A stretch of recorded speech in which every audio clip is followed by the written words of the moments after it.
You are watching the Bengal Fusion Social Network. আজকাল ঘরে ঘরে একটা জিনিস খেয়াল করো, গিঁটে বাত বা গিঁটে গিঁটে ব্যথা, বুড়ো আঙুলে ব্যথা, এরকম সমস্যা কিন্তু অনেকের মধ্যে দেখা দিচ্ছে। আবার রক্ত পরীক্ষা করলে দেখা যায় ইউরিক অ্যাসিড তাদের বেড়ে গেছে। তো ইউরিক অ্যাসিড বেড়ে গেলে কিছু ওষুধ তো ডাক্তারবাবু অবশ্যই দেবে, সেটা খাওয়া উচিত। তার সাথে সাথে অনেক নিয়মের কথাও বলে, এটা খাবে না, ওটা খাবে না, সেটা খাবে না, সেটাও বলে, সেটাও পালন করা উচিত। আজকে আমি তোমাদের একটা জুসের কথা বলবো, যে জুসটা তুমি যদি টানা 1 মাস খেলে তারপর আবার ইউরিক অ্যাসিড টেস্ট করলে, তাহলে কিন্তু দেখবে ইউরিক অ্যাসিডের লেভেলটা বেশ খানিকটা কম দেখাবে। একবার করে দেখো। আর এই জুসটা কি সেটা শোনার জন্য ভিডিওটা কিন্তু পুরোটাই দেখতে হবে। আমি জিনিয়া বেঙ্গল ফিউশন চ্যানেলে তোমাদের সকলকে স্বাগত জানাই।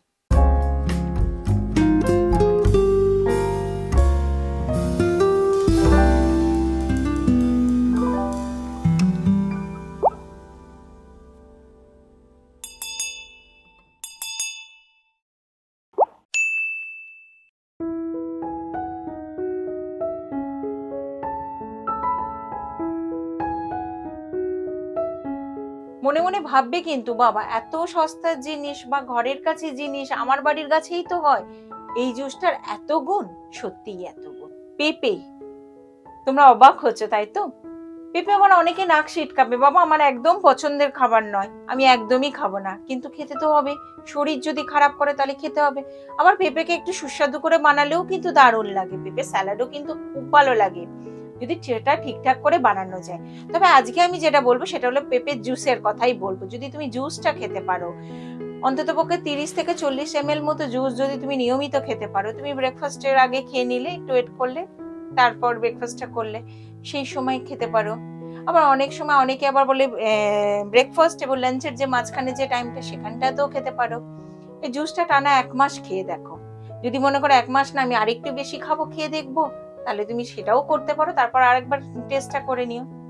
এবারে তোমরা বলবে পেঁপের মধ্যে এমন কি জিনিস আছে যেটা ইউরিক অ্যাসিড কমাতে সাহায্য করে? আসলে পেঁপের মধ্যে এমন একটা উপাদান থাকে যেটা আমাদের প্রস্রাবের পরিমাণটাকে বাড়ায়। আর প্রস্রাবের মাধ্যম দিয়ে ইউরিক অ্যাসিড, আমাদের শরীর থেকে যত বেশি প্রস্রাবের মাধ্যম দিয়ে বেরিয়ে যেতে পারে ইউরিক অ্যাসিড। আবার দেখবে ইউরিক অ্যাসিড বেড়ে গেলে আমাদের কি হয়, গিটে গিটে ব্যথা হয়, গাউটের সমস্যা দেখা যায়, আঙুল ফুলে যায়, এরকম সমস্যাগুলো দেখা যায়, ব্যথা বেদনাগুলো খুব বেড়ে যায়। তো ওই ইউরিক অ্যাসিড যখন বেড়ে যায় তখন তো আমাদের এই গাটে গাটে এই সমস্যাগুলো হয়। পেঁপের মধ্যে যেহেতু অ্যান্টিঅক্সিডেন্ট গুণ আছে এবং প্যাপাইন আছে, সেটা কিন্তু এই এনজাইমটা আছে, এই ইউরিক অ্যাসিড কমাতে সাহায্য করে এবং তার ফলে গিঁটে বাত, আঙুলে ব্যথা, জয়েন্টে জয়েন্টে পেন, এগুলো কিন্তু সবটা কমে যায়। পেঁপে যদি তুমি খেতে থাকো তাহলে কি হবে বলো তো? আমাদের শরীরে অম্লত্ব ব্যাপারটা কমিয়ে দিয়ে ইউরিক অ্যাসিডটাকে লেভেলে আনতে সাহায্য করে। এই পেঁপে কিন্তু ইমিউনিটি বুস্টার হিসাবেও কাজ করে। পেঁপের মধ্যে থাকে ভিটামিন সি। পেঁপে ফ্যাটকে ব্রেকডাউন করতে সাহায্য করে, পেঁপে ডাইজেশনে সাহায্য করে।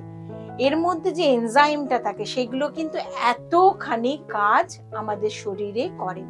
যেহেতু ভিটামিন সি থাকে তাই আমাদের ত্বকের ক্ষেত্রেও কিন্তু খুব ভালোভাবে কাজ করে। এবারে তুমি যদি বলো যে দিদি আমি জুস করে খেতে পাচ্ছি না, সেক্ষেত্রে আমি তোমাদের বলবো তুমি স্যালাডে খাও। পেঁপে খুব ভালো করে কুড়ে নিলে, তার মধ্যে একটু পাতিলেবুর রস, একটু লবণ, একটু গোলমরিচ মিশিয়ে দিলে, ইচ্ছা হলে তুমি ওর মধ্যে একটু শসা কুচি, একটু টমেটো কুচি, পেঁয়াজ কুচি দিয়ে এক বাটি স্যালাড মতো করে খেলে, এটা তোমার ওয়েট লসের ক্ষেত্রেও কাজ করলো, আবার তোমার শরীরের উপকার হলো।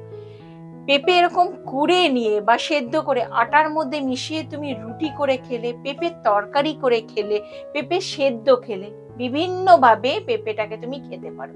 তবে সব থেকে বেশি কার্যকারী হবে যদি তুমি পেঁপের জুস ওইভাবে জলের, পেঁপে কুচি কুচি করে নিলে, একটু জল মিশিয়ে নিলে, 30 থেকে 40 ml মতো ওই পেঁপের জুসটা জলের সঙ্গে মিশিয়ে নিয়ে তুমি খেয়ে নিলে।